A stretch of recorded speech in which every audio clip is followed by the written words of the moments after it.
Today's episode of the Outline Podcast is brought to you by Audible. Audible is offering one free audiobook and a 30-day free trial to the listeners of the Outline Podcast. Just go to www.audibletrial.com/OutlinePod. Once again, to redeem your free audiobook and 30-day free trial, go to www.audibletrial.com/OutlinePod. Let's start the show. Yeah, the Outline with Kevin Dwayne,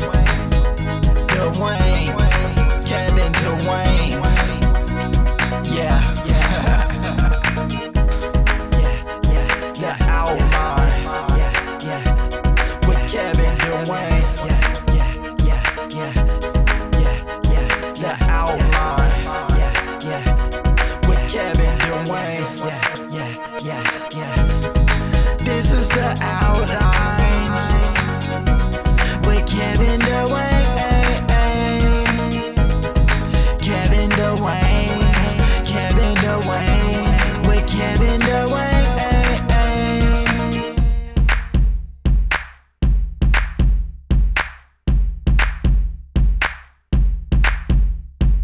What's going on, you guys? It's the Outline with Kevin Dwayne. It is Wednesday, so that means it's time for another show.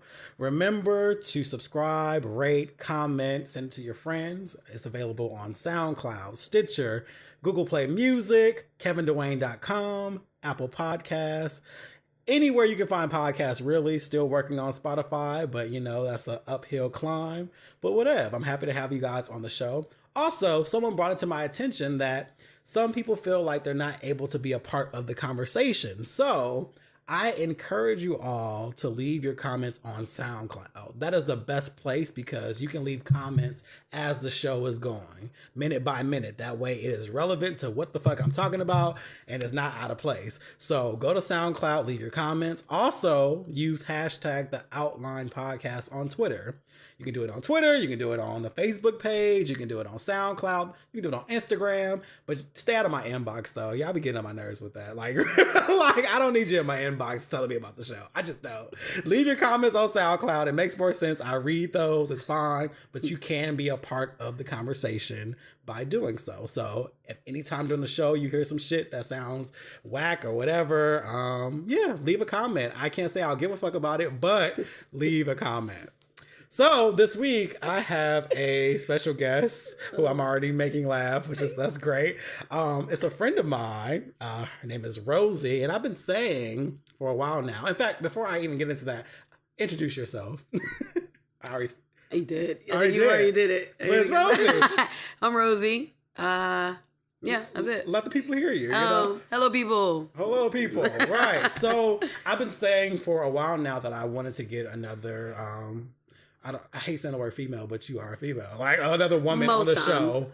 Yeah, not in that most times. Stop. I was saying I've been wanting to get more women on the show because I know a lot of niggas. I can tell people I know a lot of niggas. You do. I know a lot of niggas, so it's easy to be like, niggas hey, be around. Niggas be around. Want to be on the show. But I've been saying like I want to have more women on the show because we need that perspective. We need that because I don't have I consider myself a feminist or womanist. I'm always, and to the point that sometimes I feel like a male bashing man. I think so too. I think you made a comment one time and I was all like, damn, right. That's hard. Yeah. I don't take my foot off of because I think I grew up with men. Yeah. And so I remember the locker room talks and hearing the bullshit and seeing what older men would tell me about how it should be. And, right. And so you know how the psyche is. Right. However, I don't know what it's like to be a woman. So I can only empathize. I appreciate that. Right. So at the same time, it's just like, but I like to have the perspective. So just in case I'm overdoing it, it's like, yeah, it's not that serious, Kevin. Calm down. Right. And so I've been saying that for a while. So I am actively seeking out more women to be on the show. So I'm happy to have you on today. Well, I'm so happy to be here because I feel like we've been working at this for a minute. Since I met you, like a long time. And Rosie's one of my newer friends. I met her through Elliot. And Elliot be knowing. And he was on the show a couple months ago. And we were talking about friendship and stuff like that. And So, yeah, and I remember we were having a conversation, and I was just like, "God, she's really smart." And I was like, "You need to be on the podcast." Yeah, I know. I was like secretly hoping you would ask me to be on. Oh, as good. soon as I found out you were on a podcast, I was like, I am just gonna turn up the smartness for him. He's I'll like, come through. I'm auditioning. It was like, You were auditioning. You were. I was giving as you soon as all. you said, I said, I like that perspective. And you were talking to someone next to you, and I was just listening like, yeah. you need to be on the podcast. It was that night we were at Joe's, I believe. Joe's, yeah, and it was like a group of us, and I was the only girl as Yeah. usual because I love my boys, and I was just talking about just what it's like to be a woman in a very general sense. I didn't want to get too deep, but We'll get deep today though. We gonna do right. it, I figured we were going to get down on some levels and really get to it. So I'm really excited to be here. I'm really happy that you invited me out. happy. Well, let's talk about some bullshit first before we get to the serious stuff, because that's how I like to start bullshit. off. Bullshit, because it happens every week. It's Every day. It is what it is. So, in general, how's your week going? My week is going well. I am one of those people that am very optimistic considering all that's going on in the world. I mean, we have civil war and nuclear war at the head. Mm-hmm. And I am just constantly trying to stay optimistic and remind people of just humanity. And it's been a lot. I mean, I've been having a lot of conversations with a lot of people and just dealing with, a lot of positive energy, surprisingly. So it's been a really good week so far. I mean, it's Tuesday, so it's not really Wednesday. It's recorded. Right. So it hasn't really popped off, but I'm, considering all the things that happened this previous weekend, it's just been a lot. But week's good. I'm already over it. I mean, you should be. It's Tuesday, and I'm already over the week. And I think because it's a busy week for me. It was one of those weeks where on Sunday I was like, damn.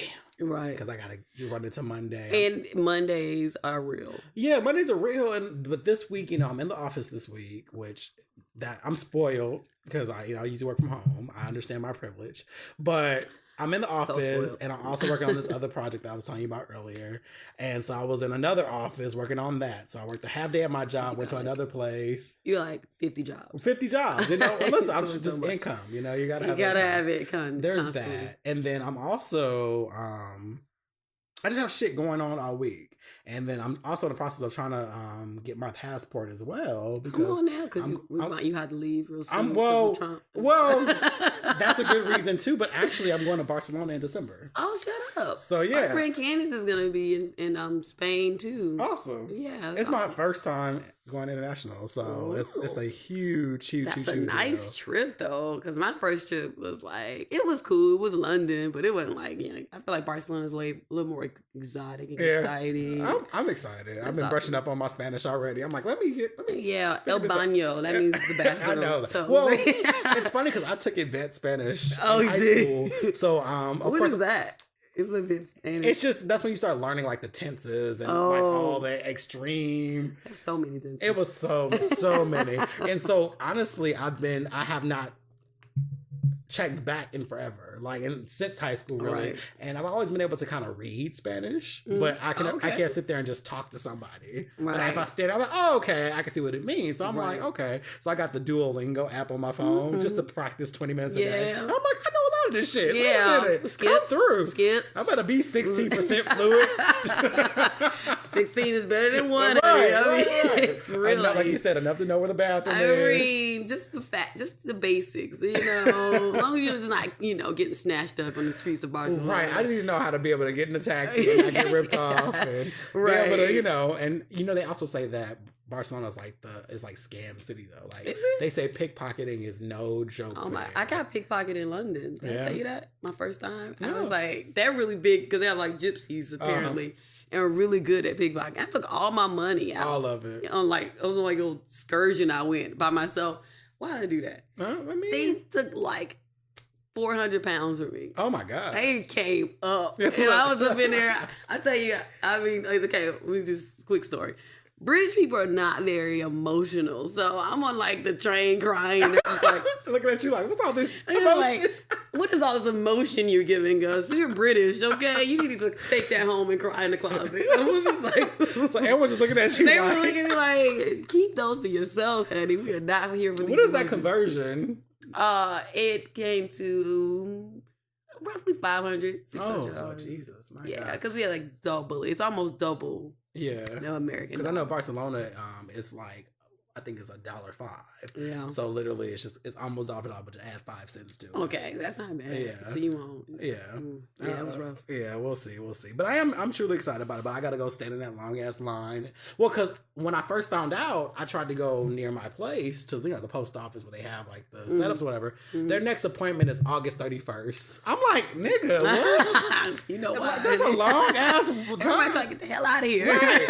And so she was like, if you go downtown, you have to stand in line, but it'll be quicker. Oh, the because- one downtown. That's the one I got mine from. Right. So I'm like, I'm going to pick a day this week or next week. Probably next week because this week's already got too much going on. You do. And I still have enough time. It takes 6 to 8 weeks regular. It's in December. I have enough time. But I wanted to get it done, because I'm just like, I just want to be sure. Right. I don't want to get in the way. I'm like that too. I don't like surprises. Exactly. I want passport in. So maybe Monday I'll go. I'm sorry. You're good. Maybe Monday I'll go early in the morning, just stand in the damn line and get it done. Get it over with. Yeah, I already got the picture and everything. I was like, done. What did they do? They run your criminal history when they get you a passport? Like it's. I know I already got the application. Just asked for my social. Asked all about my mom and dad. I was like, God damn. I think she was born on this I day. think she 5'11". Right, like goddamn. Shit. So did that. Had to go get the little picture joint. It's ugly as fuck. It's always ugly. I had like twigs in my hair. And I was like, I could have took this shit child. myself. But I was like, I didn't want to chance it. I'm Right. like, I could take this myself. But I got that done. I got my birth certificate, all that shit ready. It's just a matter of going, giving them my money, and getting the process going. But I am excited. How much are passports now? $135. That's what it said on mine. $135, and I'm not expediting it. Oh yeah, It's just regular. yeah, and they last like forever. Yeah, so I was like, whatever. So yeah, got to get that done. I'm gonna add that to next week because this week is just You need to. I can't Sit down. I'm over it. You need to sit down. I'm really over it. Like I'm just trying to be at the house watching Game of Thrones. I Like, mean, I'm in season 6 now. Wow. Oh, I've been aggressively I have been watching pushing it. it. I mean, I'm about to be in 7 this weekend. I'm telling you. you're gonna be right there with me. We're gonna be watching the next episode at the same time. Real Because time. everyone is killing it though. Yeah. And so I'm trying to catch up before I find out something else I want to find out. Right. And so even on they're on other podcasts, there's other people who are also watching it from the beginning. Yeah. And they're talking about it. And I'm like, no, I don't Yeah. want to. So I had to really focus on watching it so I can at least get some surprise myself. Right. But that damn show takes me through. People just keep dying and coming back from life. And they keep shit. doing the weddings, and everybody Yeah. who get married get killed. Right. And just like stop going. If I'm I got an invite in Westeros, I would not be. I told attending. y'all, I'd be weddings like, are just never a good I'm idea. just shipping the gift. That's the sign. Weddings aren't a good idea. How Is about that what that is? They're trying to tell you. Weddings suck. So just let it go. Take a book from Game of Thrones. Take a page from Game of Thrones, and you'll know. But I love it though. It's such a good show. It's really good. Super It's really good. I'm super violent, but I'm so numb to it now. I know. I just like, yep, some blood. And you're Whatever. like, okay, so they cut her throat. Whatever. Shit happens. Like that's all. Oh, Like usually you it's lucky. It is You shit coulda out got this burned time. out of the dragons, honey. You know what I'm saying? them dragons. No man, the way they be pulling bodies apart and just slamming them across the thing, chewing the bones and They shit. be like charring their food and then Right. eating it. I'm Human like, gristle and shit. we could be talking about Game of Thrones forever. I just love that. It's a great show. It is. It's a great show. It's very well written, very thought out. I mean, love that guy who J.R.R. Martin is like George R.R. Martin. He's like brilliant. Like, first of all, who thinks of some stuff like that? Yeah. It's so intricate, and he is. This is ridiculous. Well, because the writer is the George guy. George, of the book. yeah. It's just well written, and I love the character development. Like I was thinking about Cersei. She's evil as fuck, but she's also very passionate about her kids. Right. And I still hate her ass. Right. But when seeing her go through it though and really be like really sad about losing her kids, you're like, you get why she's that way. Mm-hmm. But you also, damn, but you so mean. Right. if you wasn't such a villain. Right. I would totally be all like, somebody save these kids, honey. It's like, Right. I mean, she just trying. She's a single mother at this point, point, and been one for a minute. I mean, like her baby daddy there, but he like on a, he her ain't baby really daddy, her brother, right? baby daddy. He ain't really a baby daddy because he ain't out there, you know what I'm saying? It's team too much, but it's a great show. Like I literally sit here and just watch it, and honestly, watching it has opened me up to other programming because I'm now into Game of Thrones. I'm now exploring other things like, oh, since I'm now into something like this, let me check out other fantasy period pieces. Right. Because the main reason I didn't watch it before is because I didn't think I'd be into it. Right. But now that I am, I'm like, oh, I might be able to get into some other stuff too. Yeah. I feel like I've extended my palette. Right. Yeah, and that's exactly what it does. For me, that show has shown all possible sides of humanity and how we interact or perceive the world or our own, like the good and the bad. Yeah. There are just so many different types of humans with different motivations and different focuses. Ain't nobody happy though. I know. Ain't not a one happy ending in that damn not show. one. My girl Sansa can't catch a break, man. She's struggling. She's well, honestly, Arya, all of them, none of them really catch breaks. All of them have had a very hard. I feel like it has never been good. Maybe that first episode, the first season, they were all like coming together, having this nice little dinner, and I was like, oh my god, they're cute. Then after that, it's just rape and homelessness. It was done. It was like savagery all around. It was just like no one's safe. Oh my god! But it's such a great show. In fact, probably late tonight, I'll probably just stay up and try to get through another half of it. You gotta do what you gotta do. I'm trying to get to 7 because it's so easy because it's 10 episodes per season, so it's not as extensive and time consuming as watching all of back Scandal. Listen, Scandal had 20 episodes per season at one point, and I was just like, look here, who has time? Olivia, you need to go sit down somewhere. That's you don't get a vacation. You stop watching it.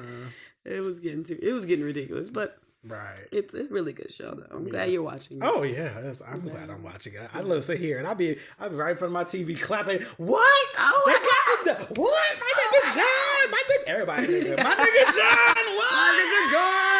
My nigga God. They all have some hood ass names. They just say them differently. We got a Tyrion. We got a Tyrell. No, right. Taquan. We got a Sensei. We got Ariana. We instead of Cersei, be like Sierra C or something like that. We got all those names. I was like, okay, I see what you do. These some hood ass names. I want y'all to know. Daenerys. That ain't that, but the knees reversed, honey. Day. What your dragons? Let's take a corner story from you right quick, Day. So we go like, where are my dragons? Right, irregardless of the fact Kool-Aid? Irregardless of them dragons. I cannot. Yeah, but actually, it's funny because now I have some more people watching Game of Thrones now too. Oh yeah, people who weren't watching now that I'm like, okay. Because I feel like if you told me to go watch something, I'll probably watch. Oh, that's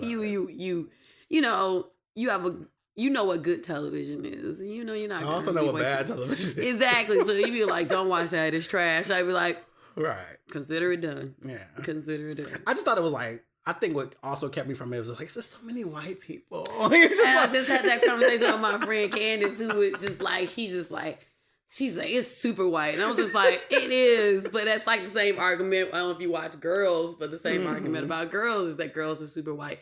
And it is. But some things can be just white. Like Insecure can be just black. Mm-hmm. We're not asking for no white people to show up in Insecure. Not at all. Although they did last week. Yeah, but, they did. They did make an appearance. But they were very white in the show. And it was what it was. I know shade though. I think the reason I was okay with Game of Thrones was because it was so much violence. I was like, there's balance. He died. If they kill a black person, I'd probably feel some type of right. You won't be. Oh, you gonna kill a black guy. Right, the one. Well, actually, there's been quite a few, actually. More than I thought there would be. Yeah. Like, they've been kind of showing up. More black folks. Is that black girl? Like, there's like 6 of them. What? 6. It's all at the and same they're not people. slaves. And they're not slaves. Right. They're just like living. Yeah, I'm here for it. Episode. I'm here for it. Whatever. So yeah, all that to say, Game of Thrones is popping. Mm-hmm. Yeah, I wonder how long. I mean, I've read the books, but I wonder like how many more seasons they're gonna. have. This is the next to the last season. Is it? Yeah, and then I hate to be a super nerd, but it's only 7 seasons. It's only 7 episodes this season, and we just finished the 5th episode. Oh, there's gonna be 7 this season. Yeah, and then they're saying it's not gonna return until 2019 for the final season. Goddamn! Well, let me slow down there. So you need to really just suck it up, just take your time, enjoy, let it. Because that's gonna be the last one. Yeah. Because I'm seeing all these characters first of all die, and also it's just at a certain point it's like right, like how do you end it? Mm-hmm. You have got to end it because we would just be watching it soon, like we're senior citizens, like a goddamn soap opera and shit. right? Like Gone with like Young and the Restless. That show is still on. Yeah, all my children and shit. I'm so sad. Like, how you a granddaddy now when you was literally a teenager when the show super started? old, sir. You still getting the scandalous stuff, Right? Like, Victor Newman and shit. Victor Newman. Oh my god, I was just thinking about him. I was all like, he's like old and gray. He's still up to no good. Right. I remember my mom be all like, I remember all the black characters, but Drusilla, right? Drew, and then Malcolm. My mom, because my aunt would talk about it all the time. People were like, they had like the magazine, like the soap opera book, digest. I mean, like, what is that about? Did you not watch it? Is it not coming on 5 days a week, even in summertime? You need the character profile. I actually think soap opera stars are like the hardest working people in Hollywood. And they have to be some of the most wealthy. That's what I'm saying. That money gotta be right. Because they're never like off. In the middle of summer when shows when we were kids would go off season. They're still on. They're still up there. Every day. And my sister would dominate the TV when I was a kid and never like would watch my cartoons because she was like, Young and the Restless is on. You knew what it was. It's summertime. I can't even get on cartoons in summertime. The only time it didn't come on was during the O.J. Simpson trial. Oh, nothing was coming on. It was like, this is what we watching. Right. We're watching OJ. The OJ trial. And I was like, because I'm older than you, I say this to people all the time that I was one of those people that just like, he did it. I was just like, are we really? It was kind of there. I mean, it was just like, okay, I know Black Lives Matter and we need to stick together and I'm all about that, but like, I can call a nigga out. Right. That nigga did it. And I was like 13. I was like, but I think all of us know the nigga did it. That's what I'm saying. But we like, just can't say he did. It was retribution because it was the timing. Right. He really benefited from the timing. I know, it was like right after the riot. And he didn't even remember, he wasn't even a nigga. He was OJ. Right. He thought he was just gonna kill 2 people and then just like walk out. Seriously. Which he technically did, but he got to benefit from it. And it was just the craziest shit ever. But it was crazy. Whatever, that nigga did it. But it's cool though. I mean, it's gonna let him pass. Oh my god, crazy. So I don't even know how to even hit this one, but it's the elephant in the room. It's like the biggest topic right now. So the fucking Charlottesville thing, Virginia. I don't know what kind of segue you would need. There's fuck shit, and we already talked about fuck shit. Right. So do you have any intro thoughts about it? Are you surprised? No. Okay, me neither.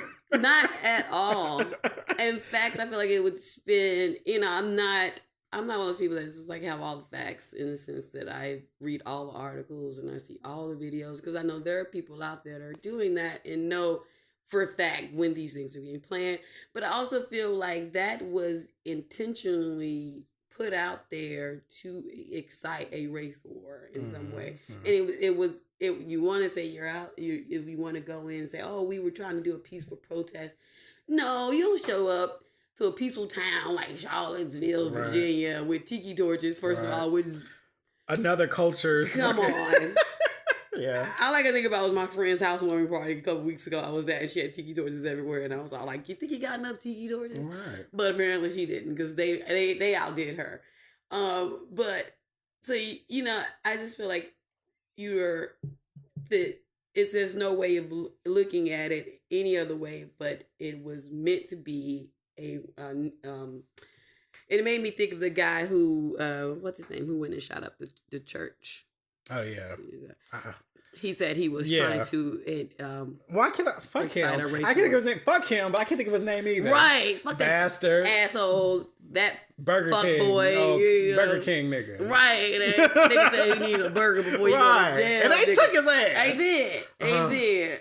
Oh, that. Yeah. That's a whole different thing. But that there are these communities that are secretly plotting a race war. Like they're trying to ignite a war here, and I think that is exactly what that was. It wasn't like they were shouting things to instigate, and then the running over of civilians thing, and then I mean, it's just been playing itself out horribly. And then, I mean, our president took his sweet little time, and it was just like everywhere. And I've been saying this for years, is that even with the Black Lives Matter thing, I am on board and I'm here for it and I support it, and I believe that it's a real issue. I'm not going to ignore it, but we don't have the numbers. Yeah.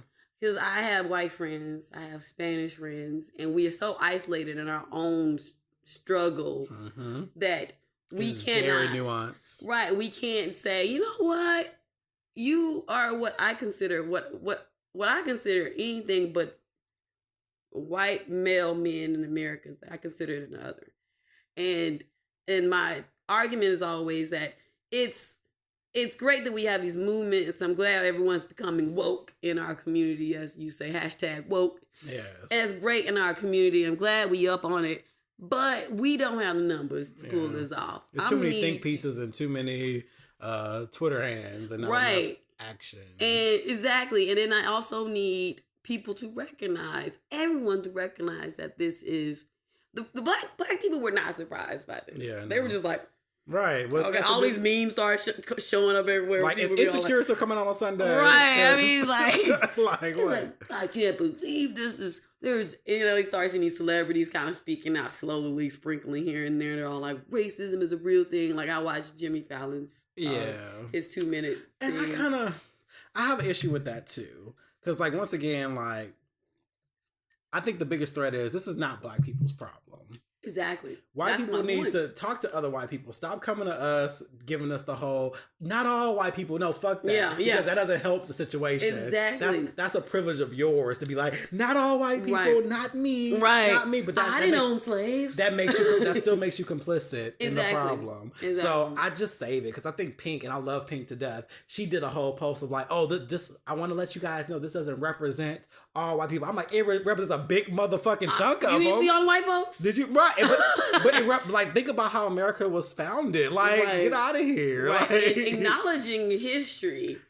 And I watched this other girl on Facebook. She was like blowing up. I think she's like 1 million whatever views. She's a white woman, I should say. And she was basically saying that this whole I want you. They keep saying how they want to preserve history, but they're trying to preserve only half of the history, only half of the story. So it's like you got these celebrities who are saying, oh, I just want you to know I'm down with the black people in the cause. Are you though? Are you marching? Are you doing what you need to be doing? Are you speaking out? Are you calling racism out when you have racism happening? Right, because don't come to me telling me how you think it's a terrible thing. Tell your white friends. Exactly. It doesn't do anything for me. Hey, you're whispering to me talking about how you. I know you live in a racist country. No, tell your cousin. Right. Tell your uncle. Tell your friends. The one you like who tells those terrible ass jokes. Who say things. Tell them, motherfuckers. Don't tell me. I'm kind of over the ally situation. Though. Right. I'm tired of the fakeness of that. Yes, me too. Because it's crickets on Facebook. Yeah. And I posted something the other day, or I posted this quote yesterday from forgot her name. But it's a very popular quote. It was basically saying, silence in the face of injustice is complicity to the oppressors. It is. And you're basically saying, I'm not going to say anything because I don't feel like this is my place to say anything. But that's also stepping aside and allowing the oppression to continue to occur. And see, oh my God, you're taking me back to high school and all the white people I used to be friends with. It's just, I get frustrated with that because as soon as you say something about your oppression, they're the first to be all like, you shouldn't speak that way. And, like, what's all this? I don't see color. And what's all this talk about race? And what's all this? But then when something major like this happens, crickets. Every time. But you always feel enough privilege to come to my black ass space and try to correct me on how I speak about it. You're the black person I know. Like, I heard someone recently told me they were disappointed in something I said. I was like, motherfucker, first of all, I'm 31 years old. And I am not here checking. I'm not here for your in with you. Right. Like, fuck you if you feel disappointed. Do something about it. If I call out racism, I call out racism. Right. Like, and I'm so, like, I always tell people, White people, you're not oppressed. You never will be oppressed. Right. It's not possible to be Right. oppressed. It's just Right. not how the system works. All you have are hurt feelings, and that's okay. Right. Your hurt feelings will be okay. So if someone says some shit that seems really hurtful to you, oh fucking well, you still get your life. You Right. still get to write letters and get action. You Right. still get to be white. Right. So You get just- over you yourself. Just get to, that's just a golden ticket. Right. Into anything. So your feelings don't mean anything. You'll never be oppressed. And just like with these nationalists, how they're acting like they're really just losing rights, you're losing nothing. Right. You still get to go back to your goddamn job on Monday. Right. Like nothing fucking happened. Unless they're outing you left and right, because these people have these. Oh, they've been ruthless. They've been internet with like, hey, Johnny, is this you? and The people have engineer and been, people have been snitching. They have been classmates have been snitching, bosses have been snitching, Families, parents are disowning folks. I'm just like, wow. These, first of all, you can't get away with nothing. No, you can't. Not, Not this now. day and age. Not No. now. I mean, everyone's gonna find you, and everyone has a Facebook page, even your dumb ass. Even So your if I'm dumb gonna be a white supremacist, I'm gonna be off the grid. You know, I'll probably be living in a bunker somewhere in the woods. But these motherfuckers wearing their damn work shirts and shit. Right, Like they like just left the tacos. office. They just left the office. Let me come over here real quick. Let me give a tiki torch. Light it up. Right. All right, Just let me get a left flame, Best bro. Buy. I'm about to go down the street real quick to this little walk or whatever. And be like, is it for cancer? Sort of. Cancerous. Cancerous. You know, adjacent. White lives matter. Yeah, right. But I'm like, and it's funny because all these people with these high profile jobs, like, how are you really oppressed? It's literally, you always know something's up when people who have power Right. are threatened by equal rights. Right. How are you threatened by that? I mean, are you not gonna get anything? Are you still not gonna have your job tomorrow? Or are you afraid that one day you're gonna get what you've been giving people forever? You know, Or is that really the situation? you know, I had a conversation with someone not too long ago where it's like this theory that they are fearful of repercussions for slavery, that if minorities outnumber them, that we are going to retaliate. We will in 20 years though. I mean, yeah. Population wise. Right, yeah, population wise, definitely. I think they said something about 2040. Whites will be down there with the minorities, which, which is just how it is. That's a perfect evolution. But this fear that we have got this built up resentment towards them for the whole slavery thing. Yeah, it was fucked, but niggas just trying to go to work. Right. We just trying to get housing. I'm trying to get housing, Right. proper education, health care. I'm trying to live the American dream that you have I'm trying to get the promised. good avocados. I'm just saying, you know? I am just trying to get the good avocados at the grocery Right. store, and I don't want to be hassled about it. Yeah. I just don't want to deal with. Yeah. I don't want to have to deal with the color of my skin for the rest of my life, and it be this big target on my back either. You know, like everywhere you go, there's like a target. I mean, we're talking about like not just blacks. I'm talking about Muslims. Talking about Latinos, like everyone. It's just everyone that's the other. Gays, lesbians, others have targets on their backs right now. Only because we are probably we're definitely going to outnumber straight white male. Yeah. I mean, we'll go segue into women, the women discussion, because that's another other.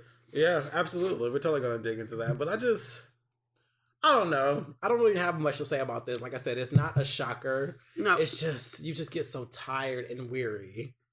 To the point you're just like, fuck, like. I'm just tired of specifically white people being like, I can't believe this is the world I live in. It is. And it's not new. I'm talking people like people who are delusionally think that it's new. Like, oh my God, well, when Obama was in office, bitch, racism didn't go nowhere. Right. They're like lynching like dummies of Obama. Like, just because you ignore all the people being gunned down, you ignore all the injustice, doesn't mean it's not there. Right. I get it. Ignorance is bliss. And it's wonderful. Once again, privilege is being able to disassociate yourself from something and pretend that it's not there. Right. Because it's not in your face. And it doesn't affect you directly. But to be black, it's to be faced with it every goddamn day. Every day. And I have nephews who are young and they're like, this generation is a different generation than my generation anyway. And they are quick to bug. They woke.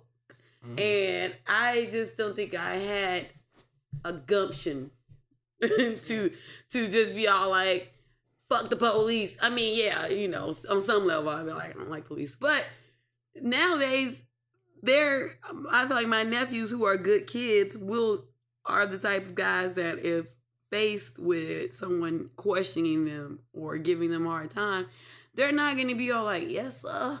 Yes, sir. And they're quiet. You're gonna be like, wait a minute, why are you asking me this? What, you have questions. I have so many questions. You learn your rights too. Like, okay. Right. Yeah, you should not be talking to me like that. Exactly. You do not need to be asking me any questions. I can't stand being called boy, brother. Right. I've been called both of those by cops, actually. They called you what? I've been called boy and brother before by cops. And what scenario? Being pulled over, and it's funny because of the times that I've been pulled over, I only got a ticket once, but was pulled over probably 6 or 7 times. Really? And this was in LA at that. Wow. And just pulled over for one time I was coming home from a friend's house, and I know the neighborhood. They said I ran a light. I ran a stop sign. There's no stop sign there. Really? I'm like, there's no stop sign there. And then they kind of did the little flashlight thing. They're all like, be careful, and left me alone. They just pulled me over. And they covered me on both sides. Another time I was going to another friend's house. We were going to the movies. Got pulled over again. Back then I used to drive. I still drive pretty slow. Back then I used to drive super slow, 10 and 2, everything. They were like, oh, it seemed like you're in a hurry to go somewhere. Where you going? I'm just all like, to the movies. And then living. And then the cops were covering me. One was on my passenger side, and they did a flashlight thing. And I'm like, they're all like, well, slow down. And I was like, if I was really going fast, wouldn't you give me a ticket? Yeah. But I wasn't. Right. And so it's like they're always surveying you. Mm-hmm. And I remember being pissed off at that time because I have friends who are cops and they're black or whatever, and they always defend. Oh yeah, blue. It pisses me the fuck off though, because they love to try to ignore race. I'm like, why the fuck would I get pulled over if I'm driving safely? Right. And it's just literally like, well, maybe what kind of car do you? I said, nigga, I'm driving a Toyota Yaris. That's not right. a threatening car. It's not like Fast and Furious. But fast. literally talking to like some of my cop friends, it's just like they're so like, right. No, it's just always trying to justify. Just stop it. And that for me, I worked at the police department for a short period as a dispatch, and they were always profiling. Mm-hmm. They were always saying, "Oh, we have a suspicious." What they call Bravo mics, which is basically a black male. Mm-hmm. And I'll be like, can you advise what he's doing? Mm-hmm. He's standing on the corner. Okay, show me approaching the Bravo mic. And then like 5 minutes later, they be like, show me clear, blah, blah, blah. He was just waiting for the bus. What? Because he was at the bus stop. He was at the bus stop, waiting for the bus. And they would just roll up on any black male, and it was just like it's because it's almost a gamble. It's like if I see someone black, chances are there's a 50-50 chance he's probably got something, and I'm gonna get some action today. You know, it should, and I don't know I know that it's affecting everyone in the black community, but I really don't understand how black men aren't more angry. Yeah. Than you are. You know, like I know we have this conversation, but there are some parts of my life that don't get affected. If I get pulled over, I probably won't get harassed as much unless I do turn up, like old girl Sandra, you know. But if I'm just sitting in a car, they probably won't be doing all that extra, being over the top. Because I'm not a turn up type person either. Right. But there always has been. No, there's been times like I got pulled over out here recently. It was St. Patrick's Day, and that was my L. I was turning into a parking lot, but I was going through the wrong side. It was one of those big. I missed it, so he was like, let me pull you over, make sure. He was super cool though. He was all like, just checking, making sure you're not driving. I was like, no, it's just a wide parking lot. I missed it. He was like, he ran my stuff. Was like, all right, cool. Get a warning. You're good. It's not always it's not always a terrible thing, but when you meet some things with aggression, you can't be mad when you're matched with that same aggression. Right. And some people come into it with this aggression. Right. Where the fuck are you going? Where are you? Oh boy, like I said, I got called boy by someone. And you meet it's obviously a word that's meant to belittle you, or it's disrespectful. Yeah, it is meant to be a disrespectful way of approaching me to ignite something in me that's going to come at you on either your level or higher. Right. Or when I see when I see them taking someone down on there's always somebody with a video camera or a cell phone or something. Like these days, right? They just be out there I saw the recent video I saw had like one white guy over there, was a lady on a bike. Everyone was like filming, and And you look at it and you can see that the person's on the ground and he's kind of like tussling and they're just like, and the officer's like punching him and stuff. And I'm just like, if you are pushing me down on hot pavement and you're being very aggressive and there's no telling what you're saying to me, you're hitting me, like my body will respond in a way that it tries to defend itself. Right. But your job now is just to beat the crap out of it. We're just human punching bags, though. Like it's literally like there's a chance to get out their aggression. Like I just want to beat on something right now. I just want to do it. Right. And it's trash, and even video can't even protect us. But I don't want to even know. Whatever. People are trash. Oh, but yeah, I was gonna say one last point on that is that blue life thing is real because you can't just be all like, oh, it's a race thing. It is a race thing in the sense they're targeting black males. But when cops take that oath, it's like a fraternity, a brotherhood, and they will to death do us part type stuff with each other. Like we'll always have each other's back. Even though you know your partner's a psychopath and he just did something that was ridiculous, you're just gonna be all like, he acted accordingly, I feel like he was within his right to, it's all that. They blood in, blood out. You know what I'm saying? Like it's real for them. I keep telling them, blue is not a life; it's a color and a profession that these men choose to take. Right. Stop saying it's a life. You chose to take that job. Yeah, the Blue Lives Matter movement. I was not here for. It's not a life. Like I cannot change this. I don't have revitiligo or whatever. I can't. That's not how it works for me. So I can't just go change my skin color because I just chose to be black. Seriously. Whatever.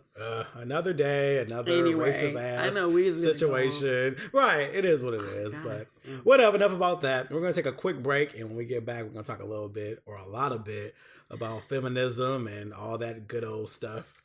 Be right back, y'all. Hey, guys. Hope you are enjoying this episode of the Outline Podcast. We will get back to the show in just a second, but I want to talk to you a little bit about Zipcar. So Zipcar is perfect for people who don't have access to vehicles on a regular basis. Maybe you live in a major city and you have great public transportation, but let's say one day you have to pick somebody up or you want to go grocery shopping or you just want to do something that takes having your own vehicle in that moment. Well, Zipcar is great for that. You can literally use the Zipcar app to log in. Once you sign up and get a profile, they will mail you a card. You find a car in your area, they'll tell you where it's parked. You find that car, you use your little card that they send you. You scan it, it lets you in. The keys are in the ignition already or near the ignition, like in the glove compartment. You drive around the city, do what you got to do. You only pay for what you use. Gas and insurance is included. When you're done, you drop the car back off and go about your life. The listeners of the Outline Podcast get $25 of driving credit. Just go to joinzipcar.com/outlinepod. Once again, that's joinzipcar.com/outlinepod. Let's get back to the show. Hey guys, we are back with the Outline Podcast. So I'm sitting here with Rosie, and we're going to have a discussion about feminism because I can't talk about it by myself without a woman in the room. That would just be unfair and very weird. There definitely needs to be a vagina somewhere. There needs to be a vagina somewhere in the vicinity. Could be a neighbor. It could be a neighbor. It could be a neighbor. It's fine. A female neighbor next door. Good shit. And like I said, the reason I thought you would be great for is because, like I said, it was a conversation that you were having. We're at the same table, and I was just like, and you, I don't remember all the details, but I remember you talking about being sexualized as a woman so young and being like, what the hell? Like, I'm young. How do you even do that? Right. And I remember I've had that conversation with people. I've always noticed, especially black women, it seems like black women and black men too, it seems like they rush us as adults. We're always being tried as adults, as men, as soon as we're like 9. We're automatically seen as this dangerous thing really early, and black women are seen as fast and sexual before they even know what the hell sex is, and it is very specific to our culture, and that triggered me. I was like, you need to be on the podcast. We need to talk about this. Let's do that. I know it's such a dark subject matter. It can be an introduction into a bigger story of being what is considered a feminist. What is your personal definition of it? I just think that it's recognizing women to be humans. Yes. Not property. Right. I know some strong feminists out there, men and women, they're just like, no, they're putting the women on a sense of a pedestal because we can't birth children, and that whole thing is pretty cool, I guess. I don't have any kids, but it's a pretty amazing thing. You hold the key. I am the gateway to life, and that in itself is a lot of pressure. But these what's considered for me a feminist is a person that can either sex that can recognize that women are human, mm-hmm. and that it's not our jobs to just be this. We don't have to be at birth to children. Mm-hmm. Hell, we're overpopulated on this country, on this planet anyway. Like, we need to chill out. Right, chill the fuck out. You need to sit down somewhere. Have all these damn kids. Sew some shit up. Take a chill. Use protection maybe once in a while. It never hurt anybody. But that we just are, we're just human, and that don't give me less mm-hmm. than you have. Right. If you were doing the same thing that I'm doing, and in some cases I might be doing it better, or you might be doing it better, but give me what I'm due. Exactly. Not because of your genetic makeup. Right. What you have between your legs. Right. And I just feel like that has been the case with women forever. Like, even I always think about back in the day when the men went off to fight the war and the women had to build all these industrial tools and things of that nature. They kept the economy floating, and when the men came back, they were still making more. Like, I'm senior at this thing now. Right. I've been in the factory for 2 years. You show up yesterday and you making 30 cents on the dollar. Exactly. I just feel some type of way about it. It's funny, and it's like, and what you said was actually right on with the definition. I had go to Merriam-Webster to make sure we legit, but it pretty much says the theory of the political, economic, and social equality of the sexes. Right. It's just saying, listen, right. we're equal. Right. And you have people who, mostly men, who fight that, like, no, we're not equal, we're not. But that's an ego thing, though. It is. It's such ego. Like, they're like, let me tell you something. Like, even where I work now, like my 9 to 5, it's mostly women. Like, on my team, I'm the only male. Yeah. And these are some of the smartest people ever. Mm. Like all of that shit. But I never doubted that. I've always knew women were the shit. Right. But it's just one of those things. Like, how do you look at another human being and think lesser? Right. Like, how do you even picture? You're doing the same thing that guy's doing, but we're just gonna pay you a little less. If not better, you got some breasts. You got some breasts and a vagina down there. So you get the period every month. That might affect our numbers on some level. And I always crack up about that, because men always love to call women weak, even though women go through menstrual cycles and go through pregnancies and having babies, and most men can't even survive a common cold. We still gotta take our asses to work. Right, but most men, they get a cold and be the biggest babies ever. Where's my mom at? But you're reaching out to one, and I never understood that. Like, how do you? If we had to have babies through our penises, child. Oh my God. I couldn't even imagine. You would just die. I just wouldn't. Just give up. I just wouldn't. You I'm just gonna go ahead and not do that. I'm just not gonna do it. It's fine, It is. And then, but it blows my mind though that men can call a woman weak on shit that they couldn't even do. Yeah. At all. And you think just because you out here punching people in the face and doing all this stuff, like, yeah, I'm macho, that you literally feel like you are just better than other people, And then the weak thing also has a lot to do with that whole idea that women are emotional, which is why we had this big thing about not having a female president, because she'll have her period and like blow up a country. Okay. There's so much fucking wrong with that. It's so horrible. I'm glad you said that, because me and Sensei Raven, mm-hmm.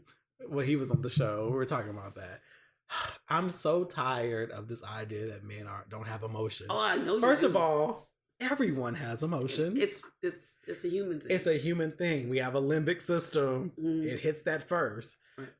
Crying and having an attitude per se are not the only emotions. Right. What do you think all this fucking violence is that Right. men do? All the fucking self-sabotage, Right. the temper, all that shit. Those are emotions. Mm-hmm. Right. So don't say that, oh yeah, women, they emotional. No, nigga, you are too. Right. You feeling all the emotions. When you might be more emotional than women. you just might be. You're doing a lot. When you ready to fight people because they look at your girl. Or you know what I mean? Like, those Right. are emotions. Right. And I'm so sick of people feeding that narrative. Right. Because it's just not true. Right. You just been taught, because most men are taught, you ain't supposed to be doing all that damn crying. Right, like you said, they at a young age they were like pumping it into you. And When I tell you, dudes used to tell me, older men who were trying to mentor me, my gay ass, the shit they would say about women to me growing up. yeah. And I knew back then, I'm like, that's bullshit. I know it's like I know that men have a secret conversation. It ain't gotta be a secret. It's trash. Is what it I is. mean, it is. But yes, me sir. being, I think also me being a gay boy, and then having some sense about myself. Right. I was like, that doesn't sound accurate. Doesn't sound right. But girls want you to, grab them up, and you're supposed to tell them what they gonna do, and you're supposed to. That is so Everything very much so, and it was very. And I remember when people in my family were really starting to say, "Okay, this nigga gay." I remember standing up for the women. there was I was just flourishing. I remember I was like 13, 14, and then people were just like, "Yeah, no, this nigga's a little something, I'm not feeling. a little sugar in the tank, right. whatever." And I'm flourishing, Right. And I remember my one of my older brothers decided that, oh yeah, let's go hang out or some shit. I'm like, whatever. And I knew something was up. And I remember like we ended up like going somewhere, and he's just literally just talking to me about like sex and shit. But I'm like, first of all, nigga, you're too late. Like, first Definitely of all, done. you're way One too and done. you're too late on that one, number one. But then he's giving me all this advice about, these women, these bitches, these bitches, these broads, just the everything. and then just like, you supposed to be a Mac, you supposed to be a player, you supposed to be out here, and then play some more basketball. What people really feel like that goes hand in hand with sexuality and stuff like that. But I remember, because I don't want to go too far off of what we're talking about, but I just remember hearing all these false stories about women. Yeah. And being like, what?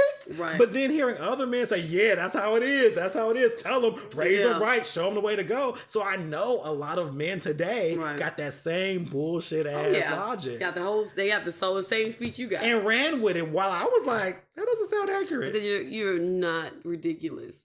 And that's huge in development. So tell me something. What was your, we don't have all day, but I want to say like, okay, so especially like specifically teenagers, let's say 13 to 17.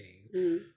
What was that like growing up, first of all, around just adult men and men your age? Because I always feel like there is, like I said, I feel like with especially Black women, it seems like they're sexualized super early, even by their family members. Oh yeah. And it's super weird. Oh yeah. And I want to go a little younger, actually, because I feel like that change that you got at 9 was similar to the change that women get at 9 too, or girls get at 9. So there is this point, and I grew up in a single parent household. My mom had 4 girls and a boy. Oh, okay. And my brother was the middle child. And she worked. She is a very strong woman, and she's tough, and she's very independent, and and she tried her best to prepare 4 girls for the real world.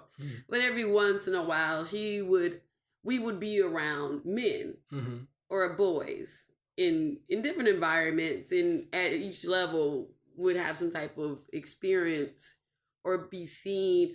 Because I think because you were gay your whole life, you probably didn't have that same expectation as, or not even like expectation, maybe you did, but this whole, I had a best friend who had older cousins. He had 3 older cousins. They were all boys. And they would like sexually harass me. I was a tomboy still. I wasn't even like developed really. Yeah. Like, I mean, things start happening on me, but I was still dirty. You know, I was climbing trees. I was a kid, you know? And they would like grab on me and this, that, and the other. And like they would expect my best friend, who was the same age as me, to do the same. And at one point, he was being pressured into doing it. Because if you're not, you're gay. Right. It's always this, if you don't do it. Right. Yeah. Right. So I didn't know what they were doing. I really didn't. I knew it was wrong because they wouldn't do it when like adults were around. Right. Like when their parents were around. They were like, if me and my friend were hanging out, riding our bikes, or hanging out, doing tomboyish things, they would like touch my butt, touch my little nipples that weren't anything, you know, and I would be all like, oh, you know, I felt violated, but I also felt powerless because they were like 13, 14-year-olds and like, you know, like, and I had grown so attached to my friend's family that I didn't want to snitch, so to speak, on to their parents, you know. I just took it. For like 2 years. And so actually my friend, he ended up getting so frustrated and he saw that it made me very uncomfortable that he eventually snitched on them, you know. And so, but they were touching on parts that I didn't even know were different. Like I knew that boys had different parts, but I didn't know what they were used for. I just figured, well, I'll just got a little something different down there. Right. So being touched and grabbed, I learned that these are things that men desire on me, that or on women, and I'm a girl, so they want your boobs are there to be touched, your ass is there to be touched, and that's what's supposed to happen. So, you know, and if you know, as the years progress, as things start filling out, then more touching happened, and then as like when you get into about 13, the words. When you get into teenage years, the words start coming out, like calling you all these things, calling you, talking to you in a way that was very, you know, inappropriate. And these were not. But then you also had these older men looking at you, like. And I was one of those kids that was I had developed breasts at a fairly young age, and I think I you know, it might be too more personal, but I got my period when I was like 12. So when you hit your period, everything just jumps. Exceeds. Yeah, it starts speeding up. And I was still being, I was still like a tomboy. I've always been a tomboy. I still am a tomboy. I mean, if you guys can see me now, I have like button down, like, you know what I mean? I ain't dressed down, you know. But, you know, I was still like not really aware of anything. But all these men would start looking at me and they were teaching me what sexuality was, or you know, without allowing me to naturally develop into that. And it was from their gaze. Though. Yeah, it was like how they look at it. You know? Well, yeah, or even like they would just look at you in a very predatory way, like right, and we look at you like you know, it ain't wait for you to you're a little older, you know. And did you ever witness like I said, that's why I said it had to be a woman on the show, because like I said, I can only give my observations, but I've not been a woman, but I remember watching because I got best of both worlds because I grew up with boys, but I also had my little girl friends that I would hang out with, little gay boy. Like I want to be with them. You're supposed to be with all them girls. I like them though, right?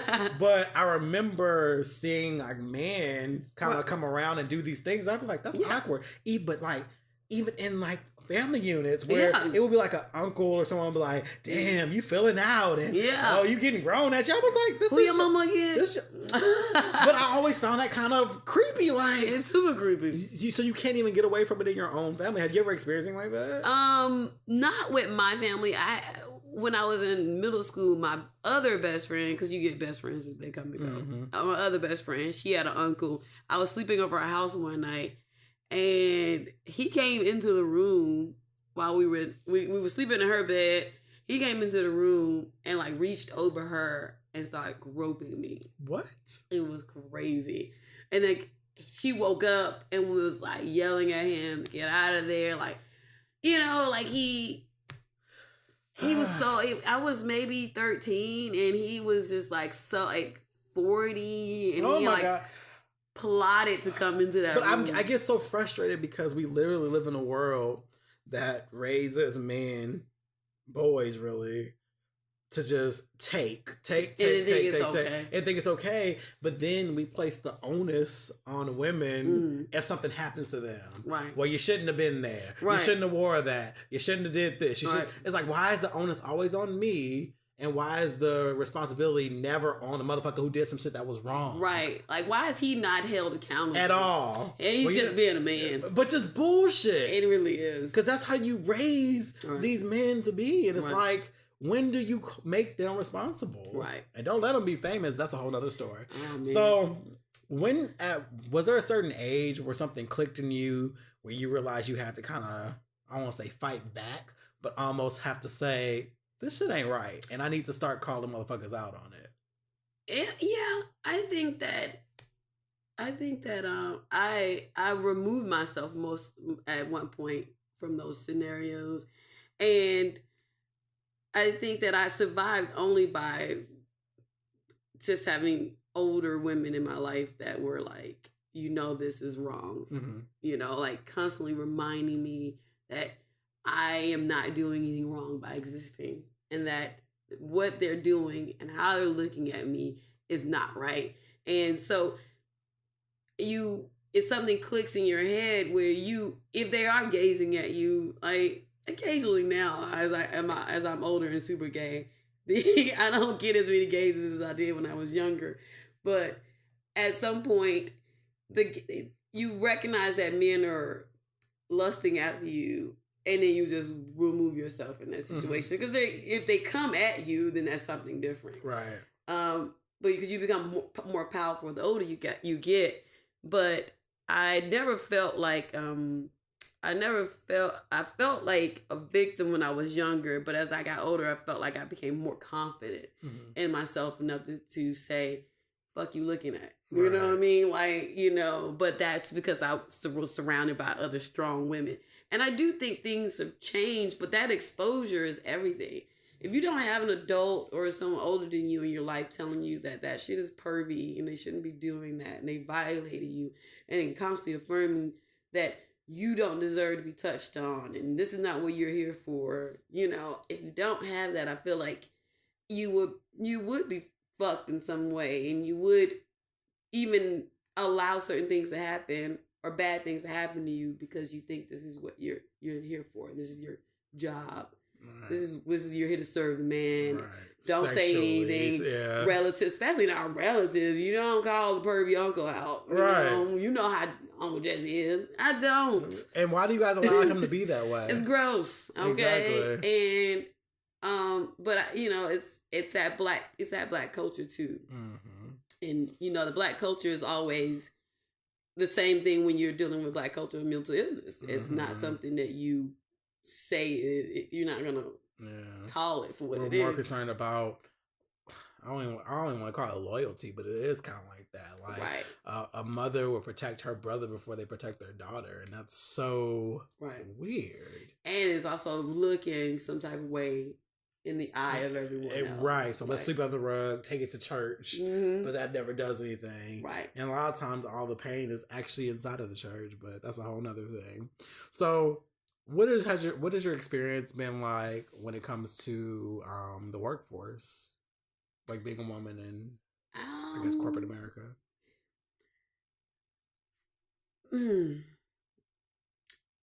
It's so many layers to it. Because, you know, I can argue all counts of being a woman, being a lesbian, being black. That's 3 strikes, y'all. Listen, like gay male here. Listen, I get it. It is like a real thing to be so many things in one thing. In one space. You're like, God damn. I mean, like, can I live? You know?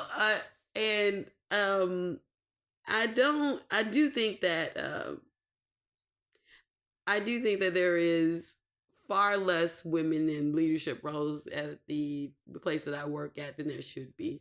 And I also feel like there are men in positions that they shouldn't be in. Purely they're there because they are men. Or because they're white. Or in, I'm not gonna get too deep into my job. I don't know. I mean, you might have some listeners out there that work with me. Fair enough. But I can't say that I have somebody that is above me, and I can't figure out for the life of me how he got his position. Because I always ask him stuff, and he don't know what's going on. And I'm just like. And he's always outsourcing me to go somewhere else. Right. You're like, I don't know. Have you checked with I checked? You at the top of the food chain, nigga. Like, shit. You that nigga. Why you sending somebody under me? Like, well, have you asked them? Right. You're like, use your resources. And I'm like, you are my goddamn resource. Nigga, you 2 feet away, bro. You the quickest resource I can get to. So it's like, I can only think, okay, well, he got that job because he has. Yeah, he's white and he has a penis. Listen, seriously. So I mean, but there are. I'm always like I said before earlier that I'm always optimistic, and the change has been a uphill battle for women. Just period. I mean, because they are one of the others, and it's always an uphill battle. And it's always this constant pushback from the powers that be, men, right? And, this whole idea of like, we can't let women take over. Like, we can't let that happen. We just have to have a leg up on them. They're not capable of it. Right. Anyway. We got to have a leg up on them or we're going to be outnumbered and all this other stuff. And they're going to be taking our positions. And that's just that mentality. But I can say that, I see women in positions of leadership at my job. And this being the first job I've had that has that, because for a long time I worked for one company and it felt like, I was being overlooked consistently because I didn't fit the part. And I knew the job. I had the customer service. I had the experience, the years, I had the rapport of my employees. I was killing it. And always getting jumped over. Mm-hmm. And it was just kind of like... You get tired of it. You're like, I gotta get the hell out of here. This is not for me. So, but, going to a different company and seeing that there are women that look like me or that women, period, that are out there just getting it done. It gives me optimism, but still, it is nowhere near the future. My God. So, yeah, I know you were talking about like how... there are a lot of men who like, oh yeah, we can't let them get ahead of us. I've also noticed that there are a lot of women who are anti-feminism and anti-women women should stay in a certain place. It blows my mind.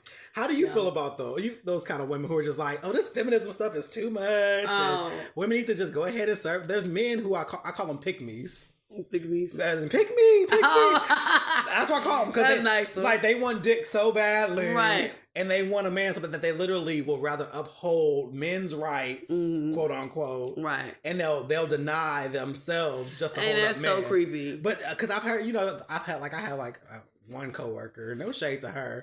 Well, actually, it's kind of shade. A little bit. Because she kind of made me mad one day because nobody fucking asked her. I was talking to somebody about Beyonce. Well, you dropping names, so you all right. Fuck her. I was talking to somebody about Beyonce, like something happened with Beyonce, because something's always happening with Beyonce. Mm-hmm. And she comes out, no one was talking to her ass. She stands up out of her cubicle. You're a fan of Beyonce? I'm like, yeah.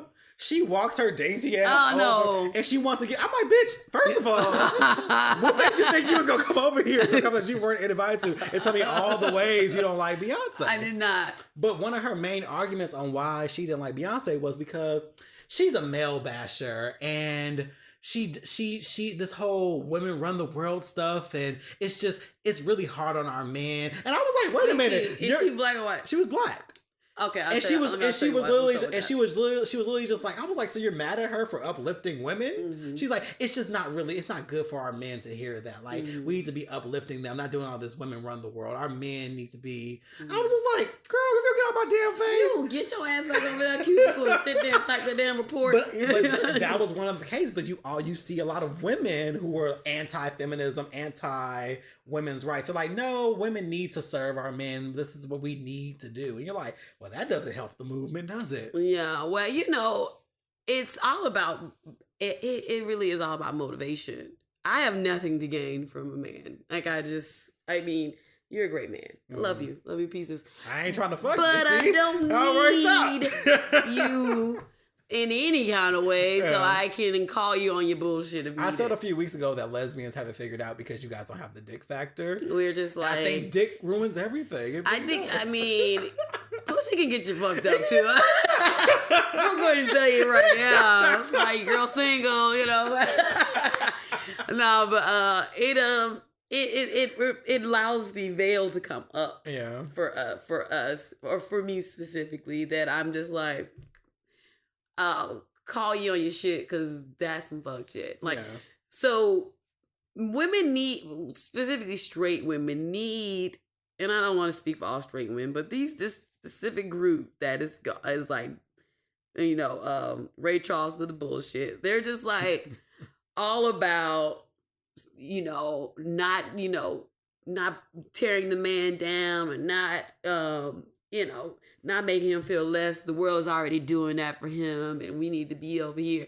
And it's like, that's the last great hope for them. Their last mission in life is to marry them a good man, have some babies, get a house, this, that, and the other. And they need to believe that niggas ain't trifling. They need that. Even though niggas be trifling. They be trifling. They just be fuckboys sometimes. Nigga, so. they fucking your homegirl while you at the march. Right. You at the Black Lives Matter march. They ain't there. Right. But they ain't fucking your homegirl either. Right. And I had a conversation with a friend the other day who said she's been getting a lot of shit from her straight friends because her straight friends are like, I can't believe you're gay and you're doing all this with women. Meanwhile, they are in abusive relationships with men. They allow the men to cheat. They allow the men to like be bums, not have jobs, anything because they down. They're just down for their man. And it's like their men can do no wrong. Or if they do wrong, they fight in the parking lot. But they're gonna be back together tomorrow. Right. Because they cannot go without their man or not without a man, so it's like if Beyonce gets on the record and says this nigga cheated, he cheated. Right. You just give y'all like, oh, how dare you? Male bashing. Male bashing. We need to be uplifting. There's some folks out there cheating right now. Like while we sitting over here talking about how to uplift the people, there are people cheating right now. Your neighbor might be cheating right now. Don't act like people don't cheat. Right. I can't call it out. You're right, and not even just cheating, just in general, Or just like he's just being a human. Right, or just Flaws and all. Right, and then men get more concessions. Like I always understand, like why is it that women are expected to be ride or die at all costs, but men don't have to be. Right. Let me tell you something. A man can have a whole break baby and everything, and a woman will stay. Let that woman get pregnant by another man. She get called every hoe slut. She about to get dragged. She's terrible. She ain't for the move. She ain't for the culture. Right. It's never even. It's a double standard. It really is, and it's almost like it actually belittles men or makes you like into animals. Yeah, because it makes it seem like you aren't expected to have any kind of self-control. You can't control yourself. Like you they're just like humping everything. Oh my god! Oh my god! Oh, that's Jello. Like, dang. I mean, he's a man, so of course he's gonna be fucking that ottoman. Like, no, and he doesn't need to be having sex with that ottoman. Thank you for saying that. That was my argument when the whole Erykah Badu thing happened, like last year, 2 years. Remember, do you see that whole thing where they were talking about the uniforms for the girls because the boys can't focus? And Erykah Badu was like, "This is good for you. We have to protect our girls." I'm like, I hear you, but it's fucked up because you're not putting any responsibility on the men. You keep saying, "Oh, yeah, girls dress this way so you won't get raped by these men." But it's like no one's telling the men don't rape girls. Don't rape the girls. And by you saying this is how these men are, you're ignoring the fact that you're saying men are just dumb. They think with their dicks. But how about we teach them to not think with their dicks? And we keep giving them this whole, well, they're just men. No, fuck that. Call them out. I feel like men have been getting a free pass since caveman days. Oh, absolutely. They've been dragging these chicks into caves and people be all like, oh, that's the manly thing to do. It's just what men do. It's just men do it. Never mind having actual classes. While you're giving girls dress codes, why aren't you telling boys, listen. Stop looking at her like that. Right. But no one wants to do that. They would No. rather say, let's put all the onus on the woman and protect these men. It's mostly the pick-me's, though. It's usually a pick-me. Anytime I see a woman downing other women's rights, I'm like, that's a pick-me. Yeah. She just, I'm not going to shade anybody for any of their life goals. I am. If your life goal is to find a man, I just hope that he does not. And if he does cheat on you, or if he does something super trifling, you probably just sit might there. not even be bad. You guys know you have a polyamorous relationship. I understand. Listen, that might even be a thing, but let's hope he's all you're building him up to be. Right. And that he reciprocates. I'm tired of, once again, I don't have a horse in the race, and that's the hardest part for me. But I can empathize. It just seems like there's so many women. Right. I just feel like there's so many women giving so much of themselves and getting nothing in return. Yeah. Just for the sake of saying you got somebody. And right. And I think that there are differences in the sexes. Yeah. You know, there just are. And it's not a weakness. It's not a lack of something. It's just the fact that there are just differences. Like, we could talk about feminism and being a feminist, and I don't necessarily think I am. I just think I have common sense. Mm-hmm. And I know right from wrong. Yeah. And I think that we're all on equal ground here, equal footing. And I think that just don't be a dick. You know? Just don't be a dick about it. You can have one, don't be one. Yeah, just pay what you owe. You know? Give me my coins. Right. Give me my rights. Don't treat me or put me in a position where I can't better myself because I have a vagina. Right. And it's 2017. I just don't understand how that's a real thing anymore because I think that I'm out here working. I'm not a housewife. Right. Bitch, I got student loans. Right. You know what I'm saying? I need all my coins. All you know of what I'm saying? them. I need to get the equal pay. Because my interest rate ain't lower. You know what I mean? Like, it's the same. It's the same. It's probably more. That's what I'm saying. It might be. You know, we don't know how these things work. Right. There's a lot of shit going on in the They background. said, yo, vagina, 23%. Right. And I don't really understand the pick me chicks simply because I can't empathize or sympathize. Yeah, because she was like, what do you It was really like- want? But then furthermore, What do you once again, about like these men who have these ideals of what a woman should be, they have these 1940s ideals when women couldn't work, and they have them in 2017. Right. Where now women, first of all, don't have to be like, I talked about this early in the podcast, talking about how we romanticize the past. Once upon a time, a woman could not divorce a man unless the man actually said she could. Ain't that some shit? Mm. Like, it wasn't until like 70s, 80s that a woman could actually go by herself and say, I want a divorce because he's beating me. I'm leaving his ass. Because he's hitting me or cheating or whatever. Before, you had to actually... I think I heard that before. The husband had to actually sign off on it, or you were just stuck there getting your ass beat. And so people have this idea like, I want a relationship like my grandma had. Your grandma was stuck. Why do you think she made that sweet potato pie that killed your granddaddy? Because she said, nigga, I'm done. Like, I said I'm out. Until death do us part. Let me collect this check. You know what I'm saying? There was once upon a time that women could not get out of that.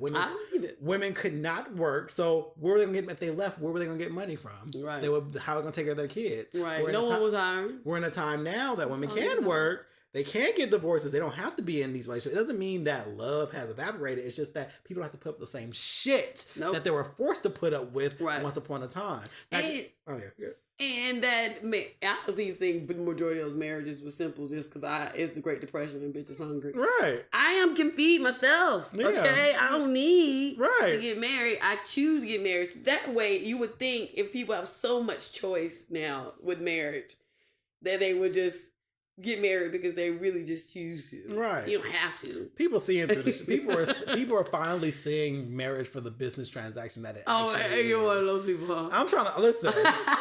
I'm trying to listen. My best friend Christina, I told her, I said, well, let's just get married. Yeah. Girl, we can have an open relationship because we obviously don't want each other's parts. Right. You can that's have true. your niggas, I got my girls, but listen, we get tax credits, have a couple kids, Right. we good. Have a couple- And we're good. Right. We have an understanding because that's literally what it is. I do believe in love. But you don't But feel like that. but I feel like love. $10,000. I don't feel like love and marriage even need to be. I feel like they can be separate. You can completely be committed to somebody without a contract binding you to another human. Damn. That's literally, you're binding yourself to another human. You have paperwork. It's literally slavery. It's literally, fight I me. feel like indentured servant more so than slavery. It pretty much is. And it's just like, why can't we just be together?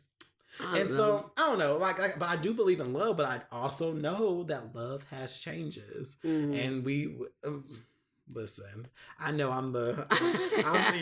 here's a circle and here's me outside of it. Right, I am not. He's just looking at the circle from afar. It just is what it is. Like, I've just grown to understand it as that. And if you look at where marriage began, I'm not talking about Bible, I'm talking about actual history.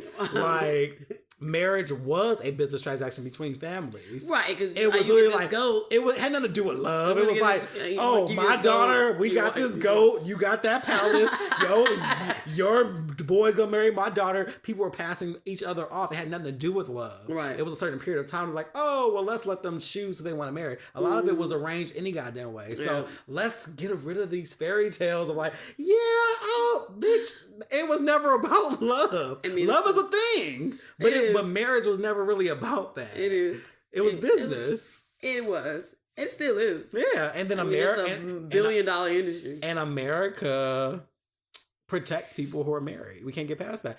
Like, I'm broke because I'm not married. People, my married friends with kids and shit, them tax credits and shit, you be like, you literally get punished for being single.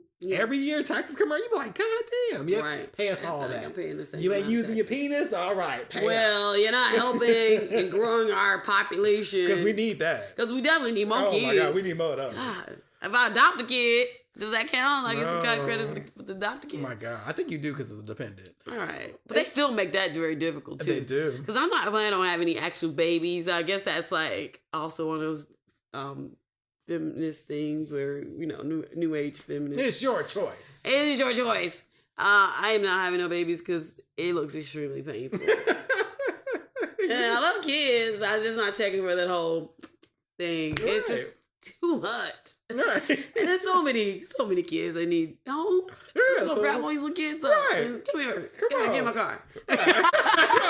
Here's your room. Get in my car. Here's your room. Dinner be ready in 10 minutes. They all need homes. But no, I agree with you. I think that I don't think that I have a either way with the marriage thing. I think that I look at it as a symbol of commitment. Yeah, where you don't really need actual documents. Right. I mean, you could just have a ceremony and say you in front of your friends and family. Yeah, like, that's my boo. We down, ride or die, or until we get tired of each other. Right, or until we get tired. We ain't got no contract binding us. Ride till we run out of gas. Ride until we are out of gas, and then one of us gotta go walking. So growing up, you said you had a single parent. Did your mom ever kind of put in you ladies in head that you had to aspire to marriage or anything like that? Or oh God, no. My mom didn't marry until I was 18. Okay. She was out in the streets. I didn't know. My mom was old school. She was a teenager in the 60s or 70s. She was born in 56, so she would have been like 20 in 76. Or she would have been she was born in 56. She would have been 20 in 76. Okay, yeah. So her majority of her teen years were like late 60s, and I think they were just off the chain back then. Like, if that was your teenage years as a woman during the 60s and the 70s, you just don't have no time for the fuck shit. So by the time she started having kids, I was born in the 80s, and my mom she had boyfriends, but she was still country and the real, old school in the sense that she didn't like have them in her face or anything like that. So, but she wasn't marrying none of them niggas. You know what I'm saying? Like, she had them. She was like, I got it. You just come over here. I imagine they just came over there and had sex. Listen, and she kicked their asses out because Mama they got were these too. Shit. Maybe right. Like she had like one boyfriend for years, and then like she took a break, and then she had another boyfriend for years. But she don't really be keeping them niggas around like that. I like your mouth. I mean, she was like, and she was always talking shit about them. So I think that she just was not. She was just a very independent woman, so she just didn't really talk about marriage. So I always think it's so weird when I hear women say all this money they're putting into this big wedding that they wanted. You know, like, I've always wanted a really big wedding and a pretty dress. And I was like, I don't even think I knew what marriage was until I saw it on TV. You know what I'm saying? I just want to go on, like, because I was engaged once upon a time. Were you? Shut up. Child, Sorry. I try to erase it. But I remember, right. I remember we were talking about the ceremony. I was like, can we just go on a bomb ass honeymoon? Like, why are we putting all this money so niggas can come out to this gay ass wedding and talk shit about the food? How about we just go somewhere bomb as fuck? That's why I was like, how about we just go down to the city hall, kick it, have a party tonight with the homies, and then we go off and spend this cash over here and post up on versus this expensive ass per plate that you got in my face. $50 per plate. I'm over here testing cakes and stuff. Can Chipotle cater? That'll be $8 per. Everybody bring your own burrito. Right. BYOB, bitch. BYOBB. Bring your burrito, bitch. Seriously. I'm saying it's like it's $1 billion industry. But so back to it, but my mom, no, she was very much like, you need to go and get an education. Yes. Your ass is out here on your own. Yeah. And it was, never allowing us to depend on some other person to take care of shit. Because she was out here taking care of her own shit. So, and y'all. Right. She was just like, I'm beating y'all. Mm-hmm. We didn't believe in Santa. I believed in Santa when I was like 5, and then like that was into that shit. I bought this shit. She was just like, get your ass in here. Let me show you all the shit I bought you. Right. Open it up. Yeah. That's me. That's me. Thank me. Thanks, Mom. Right. Thank you. She did not believe in that, but so honestly, Mom, I told my mom all that like she was my first role model as what a independent woman looks like. I mean, get out here and get you, do you, and I think that had I told my mom about any of the sexual misconducts of these men, these boys around me, she probably would have lost her shit. But I think that it never felt like it was going to escalate to a point where I felt like, something bad was going to happen, or like, I just felt like these boys are gross. Boys, yeah. I just kept saying boys are gross, or men are gross. Mm-hmm. They're just fucking disgusting. That's all they do is look at you in such lustful ways. Like, it's just such a gross look that men give you when they see you and you don't see that on yourself. You don't feel it. It's fine for women, grown ass women, who might be choosing that dude across the street. Yeah. He looking at her like she a biscuit, and she's just like, yes, honey. That's fine. That's reciprocated attraction to each other. Like, I'm gonna knock that out. Please come knock this out. Yes. We don't be looking at a little girl like that. Yeah. The fuck? People can be very creepy. And it's funny because I think the biggest reason why, and I talked about this, I think last week when Yola was on the show, is because a lot of that is actually in the gay community because it's heteronormative. So, you have the whole top versus bottom thing, but you have these men who don't take no for an answer. Mm-mm. They harass the fuck out of you, even as men versus men. I have people who slide in my inbox and they'll say some old hello, I would love to lick your feet. I would love that ass looking real. But, it's always some pervy kind. You be like, what the fuck? And I'll be like, okay, that's enough. Yeah. And it becomes this whole thing. I really would, and then you. So I empathize because it's like me. I'll fight a nigga. I'm a nigga. No, like stop. But I was like, I can only imagine being. I use the word weak. I don't like the word weak. But I mean, men are typically stronger than women. Yes. Physically. Yes. And so I can only imagine being like a petite woman and like some burly man is very just touchy-feely. Right. Me, I fight a nigga. Like, what the fuck? Right, yeah. But I could imagine being this dainty woman and then having someone really... And you see stories of women being killed because they said no to men. Yeah. And you're just like... What? And this might, I think I could share this story because I don't think my family's gonna hear it. But my niece was walking home from school one day and she was 8. She got snatched and raped in an abandoned apartment. And at 8. At 8. It's just like, and the crazy thing is that this guy is known as a neighborhood rapist. Like, he's just that guy that be raping girls. And no one's done anything about it? No one's done anything. My sister told me that. I was all like, what do you mean? She was just like, yeah, a lot of girls said that he just snatched them up. A lot of girls have said that he has raped them. And I'm just like, well, why isn't anyone pursuing charges? And they're just like, it's just, again, that our culture and this mentality that it's like, it was, and I think it traumatized my niece, but she's fine now. Like, she actually evolved and developed and like moved on and like, you know, like, still, especially 8 years old, you right. know, like you have no idea what sex is or anything of that right. sort, and someone is right. Which is like, you know, again, that powerless thing, and that freaked me out.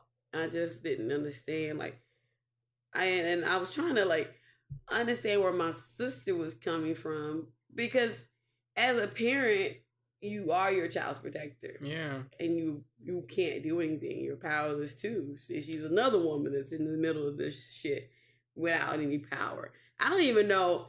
I don't understand. The situation it didn't make any sense to me. And it happened such a long time ago. Like, my niece is like 22 now. You know what I mean? So you think 22, you know, we're thinking like, what am I like? How many years is that? I'm not good at math.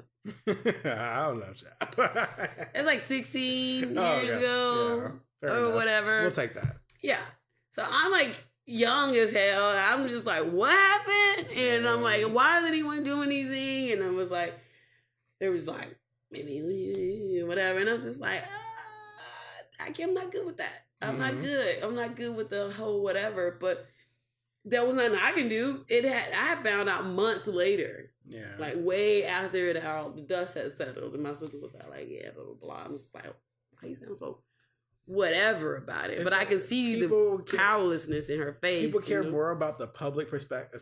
Because I think also, especially with like parents, I think they're more concerned about being judged for, and like, because then the question is like, well, why'd you let your daughter walk home? Right. Where was you? Where were you at? Where was Why you going to get your kid from school? Versus, once again, making the person who raped her responsible. It's always everybody else. And they play it down like this guy's just a neighborhood rapist. Right. And that's what he do. No one's castrated his ass yet. I was like, he ain't missing somewhere by now. Like, I mean, that was, I didn't even realize he was like the neighborhood rapist until like actually a couple months ago when we were all like at my nephew's. He's still around. Well, I'm not sure if he's around anymore, but they were talking. All my cousins were sharing stories about this guy, and they were like, "Yeah, that's the guy." And I was just like, "We have a tendency to normalize things that shouldn't be normalized." Exactly. And that's a whole different story. We can talk about the black culture. Ain't nobody got time. I mean, this the whole point of me coming here was to talk about right. Okay, feminists. So because we definitely we got a lot covered. We've got a so lot. I will say this. Okay, so what is something that you want? Because I do believe that the work that we do is literally for the next generation. So what is something that you're working on now that you want to see the next generation reap when it comes to feminism? That's a whole Oprah question. It is. I mean, I didn't even like. You could have sent me an email. I just came up with it right now. So it just hit what me. are you doing about it? Well, the thing about it is you're very vocal and you're very like. Yeah. That's why I had you on the show. So like, what is something that you want to see become better for the next generation? Like. The next generation. Yeah, what do you want to see them? You know, like how our grandparents got to see us have different type of living situations, like, oh, I'm glad I got to see, you thrive, because when in my day it wasn't that way. So it's nice to see benefits of the work. So when it's your turn to be the grandparent or whatever, well, you ain't have no kids. I'm out by him 85, honey.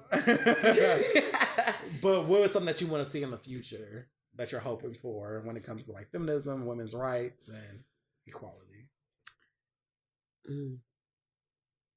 I guess the same thing that our grandparents were hoping for: a black president.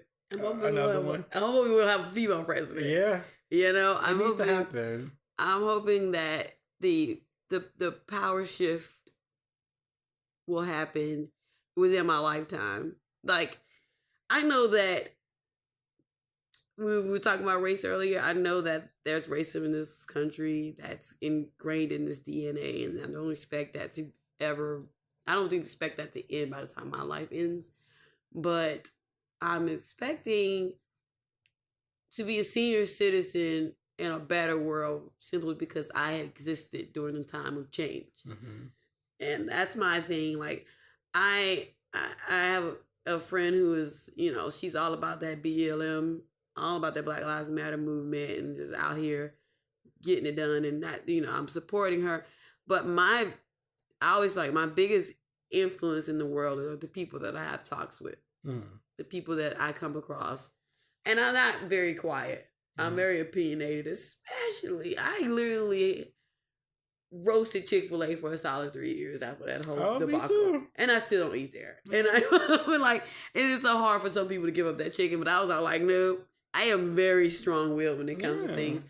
So as far as women's role in the future and getting equal playing time in this game of life, I feel like I would like to see it not be an issue anymore. That'd be great. Like, maybe not as realistic. I mean, I do think that the women movement is more doable than the end of racism, in my lifetime. Yeah. So I do think that, because we're talking about, like, at one point, women weren't voting. We've seen a lot of changes in the past 50, 70 years. I think that whole thing changed, like, 50s? Yeah. We've seen a lot of things happen for women more quickly, of course, than other groups. But I do think that in the future we will, by the time I'm a senior, there would be equal sharing of this great life in America or in the world. Because we talked about, I can only talk about my experiences in America, but women globally, women globally, that has to change. As far as in comparison to some countries, we are like making less money, but I can still like not get married and not get like stoned in the street or some shit like that. I get a bitch about like some things, but when it comes down to women globally, I would like to see, because I feel like we've gotten very far in this country. There's a lot of freedom in some ways, but globally for women, I would like to see I would like to see the end of just this uneven scale when it comes to expressing ourselves, being who we are, being free and respected. And and again, not treated like an object or a possession, or like I'm not on. I am. If I I say this all the time. If I want to suck that dick, I'll suck it. You know what I mean? But I ain't got to. I ain't got to suck a dick. So and that's how I feel. Like, I feel like I would like to see a point where we don't have to do. Our only job is not to be someone's wife or girlfriend or baby mama, or like that shit is lame. Like, can I just not do that? And just, why is it okay for men to just do whatever? I want to just do whatever. Right. I want to fuck off or whatever I want to do. I don't want to just be like this thing. So that's what I would like to see in my lifetime, to see women chilling at the table. Yeah. Have a seat at the table. Mhm. And not just over there cooking the dinner. Right. Wait for everybody to eat before she eat. Oh, baby. Like, listen, why can't I get the big piece of chicken? That's what I'm saying. This chicken for me. Y'all get in there, get your plate. I ain't fixing nobody's plate. And I'll help me get the big piece of chicken. He ain't it. He ain't doing shit. I actually went to work today. I got a job. Like, you know, like I was, what did I say? I was talking, Christina, she sent me a picture of, I guess it was a man who had like 2 baby mamas and they had a photo shoot together.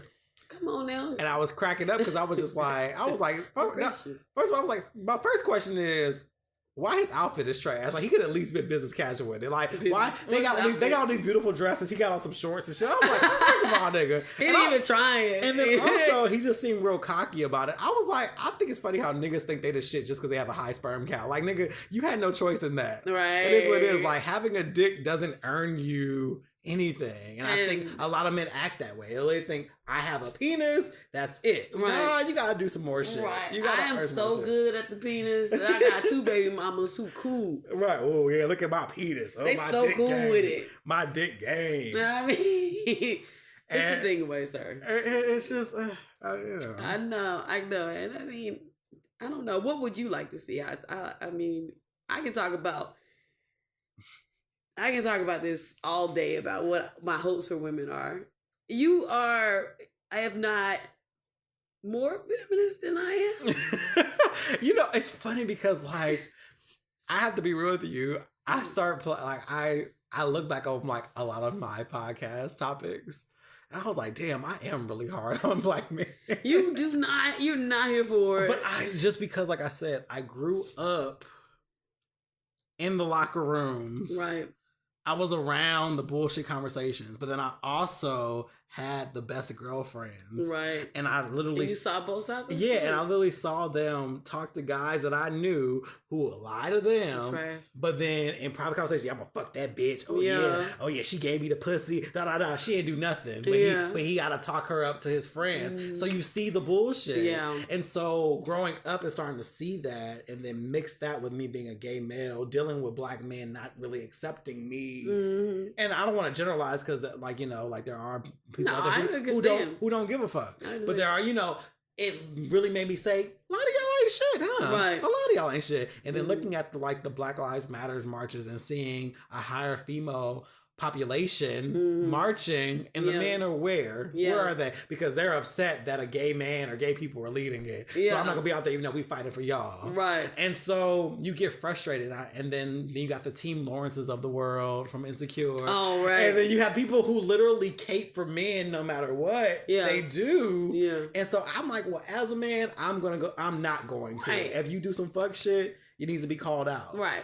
But at the same time, I call out women too. The problem Me is, too. but the problem is this: men are still more wrong in most Right. situations than women. Right. It's not that I don't have things I think women do that are wrong. Of course, there's trifling women out there. Right. But there's still some In nigga who got her beat. comparison, and we start putting, we Right, start there's stacking still things up right. next to There's each still other. that graph is It's still like, yeah, nah, it's still you. And in some cases, the reason why the stacks are piling up on women's tables is because of some fuck shit that happened over on the men's Because table. because we refuse to make men responsible for their actions. Yeah. Always. Yeah, do what you want. We'll figure it out. We'll blame some woman for it. Yeah, and I even like my mom kind of did that with my brother too, because he was the only boy, and we were as held at a higher expectation than my brother. Mhm. My brother is a notorious criminal, Yeah. and my mom was always like worried about him sending money on his books. I'd be like, "Mom, I need my senior fees." Ain't you working? You ain't got no job. Right. Who just sent this nigga I $1,500? remember this too. For months. Growing up, hanging out with the girls all the time. You know, once again, you know, having grown men say, you ain't supposed to be hanging out with girls and stuff like that. I remember being at some cousins. My mom was pretty balanced. Like, I will say that. Like, growing up, she wasn't like terrible on shit like that. I do remember her saying little light things like when I wouldn't clean my room, you better find you a good woman because I don't know who gonna do all this cleaning up for you. I remember her saying stuff like that, Yeah. but it was never like, oh yeah, just do whatever. But I do remember being like at cousins in summertime, and then literally all the boys would go outside and play, But the girls have to stay inside, clean, Yeah. cook, and prepare. And I was just like, that's really fucking unfair. Yeah. But it was just how it's supposed to be. We Yeah. could be outside playing basketball, getting dirty, funky, everything. Yeah. And the women in the house vacuuming, doing all this shit. And then they cook all this food. We come in, eat it all. They clean it up. All we had to do was take out the trash. And I'm like, that's so off, Bill. It's like, so... this is not right. It's not. But that's literally... how it goes. Once again, men have no fucking responsibility. Yeah, you just get the fuck off your day, play. And it's funny because, like you said, you hold to a higher expectation. We're supposed to understand emotions, understand critical thinking, whatever. While men just play video games. Right. It just literally... They get all their frustrations out because you're so angry. Well, you told them, but then you also... That's also the parents for them fault because they also told the men that they can't be expressive and they can't.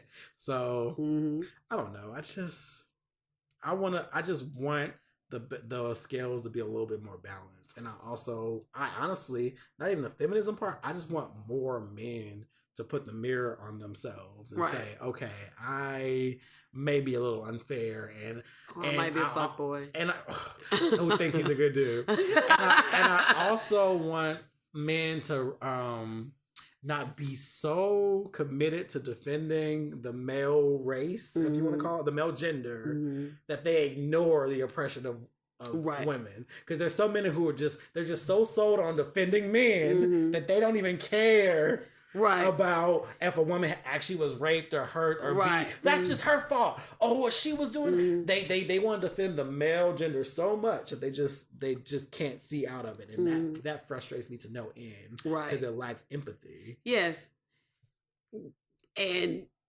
it's empathy though. So empathy is when you can relate a feeling to someone else's feeling. Right? It may be not the same experience. Yeah. But you can relate it. Sympathy is when you've actually experienced it. So how can men be more empathetic if they never felt what it feels like to be gazed and harassed and sexualized? And here I am, the gay man who has been. Right. So that's why. So, there is, you can it's never. It's a male privilege. Right. You can never get it because you don't know what it feels like. I do know that a lot of times when it hits home is when men do it. Like if something happens to their sister, right? Or something to their mother, that's when they're a little bit more like, oh shit, right? Because I always found it weird that a man can have a mother and sisters, but yet call other women hoes and sluts. I'd be like, oh, me, my mama though. Like how the hell you do that, right? But I do think life has a way of teaching lessons naturally. Like the man whore who ends up having a daughter, right? And then he literally is fearful because he knows how he dogged women. Right. That entire time. And now he's like, oh shit. Oh man. Or, like the homophobe who ends up having a gay child. Right. It always hits home in a way. Full circle. It always does. That's something life teaches you. And so, but sometimes you just don't want to wait for life to teach somebody. Learn now. I just need some change. Learn now. Need some change. But yeah, I just want to see a better balance, honestly, so I don't have to be. But yeah, I do think about it because there's part of me that does feel bad because I do love black men. Of course I love black men. Yeah. I mean, look, what's not to love? What's not to love? But I do get frustrated at misogyny. Yeah. I just, even hearing gay black men talk about women in a way, I'm like, damn, you too? And honestly, that's a whole different thing too, because black gay men can be more verbally brutal than men rap songs. Right, and you're just like, you're a gay man and you feel this way about women too. It's a great divide. Yeah, I mean, we can talk about the great divide between the black gay men and black lesbians, or just gay men and lesbians, period. It's a great divide there. Absolutely. We've actually lightly talked about that too in a couple of bars. Like, right. Like, why? For me, I have so many from both categories that I just I don't understand it. I think it's the weird aversion we have to femininity. Yeah. Even when lesbians are quote unquote butch, you still don't like it's still femininity. Like, everybody's chasing this masculinity so much that they're like, ooh, it's on the other side as well. I think lesbians are just like, they have this thing against gay men. Most of the times it's butch lesbians though, or studly lesbians. You'd be all like, "I'm more of a man than you." You know, it's like sit down somewhere. No, I'm like, bitch, you might be. Shit. I mean, maybe. Young niggas bigger than mine. But yeah, and it's just. It's such a weird, and that's a whole different thing. But well, maybe that's gonna be part 2 apparently of our conversation. God, please, can we have Rosie's gonna come back and we're gonna talk about the relations between. And that's what's gonna be called. The Great Divide. We're talking about black lesbians, and black gay men. Yes, God. So that was a great conversation. Can you tell people where they could possibly find you, even if you want to be found or not? I don't know. You can occasionally find me on the corner of 10th and Piedmont. Oh yeah. Works there. I'm just kidding. Not yet, but maybe if I come back, I'll have something where they can find Instagram me. or something. Yeah, I mean, like I'm on Instagram at Rosie1813 and Facebook. I'm super old, so my social media game is super whack. So you're safe. And so then Instagram is fine. I like pictures. Yeah, find it on Instagram. Find me on Instagram, please. That'd be great. Awesome. And you guys know where to find me, The World of Kevin, on all the platforms. You can also follow the Outline podcast pages on Twitter, Instagram, and Facebook. And you can find everything at kevindewayne.com. Remember, join the conversation on SoundCloud. And this is a great show. Thank you for being on today. Aww. And it was awesome. Thank all you for right, having me. y'all. Yeah. So, yeah, until next time, peace out.